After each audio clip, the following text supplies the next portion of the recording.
এটা হচ্ছে sulphur. S8 আর কার হবে? সালফারের হবে।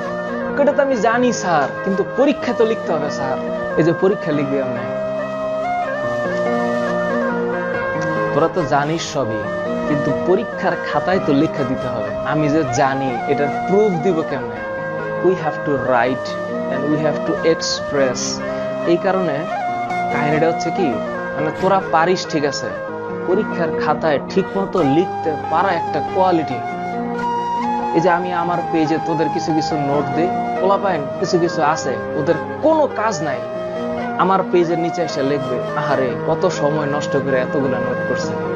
আরে গাধা, ও যে নোট করছে এটা ওর মনের সুখ, ও নিচে এসে লেখে আরে কত টাইম নষ্ট করছে। মাঝে মাঝে মন চাই এগুলোর আচ্ছা মতো মারি। একটা মানুষ সুন্দর একটা নোট করছে মনের সুখে, ওইখানে এসে লিখবে তুমি কত সময় নষ্ট করেছো, এখানে এত ঘন্টা দিয়েছো। মানে ও যে কত সময় বাঁচাইয়া যে জীবনটাতে কি করছে, আমি এটাই বুঝি না।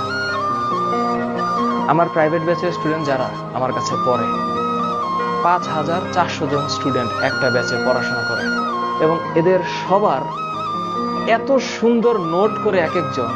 আমি যদি আমার স্টুডেন্টের একদিনের নোট পাবলিশ করি, একদিনের করা নোট, তাহলে একটা বই হয়ে যাবে।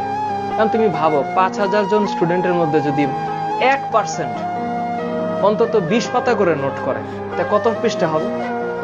এবং আমি আমার পেজে অনবরত আমার বিভিন্ন স্টুডেন্টের সুন্দর সুন্দর করে করা নোটগুলা শেয়ার করি।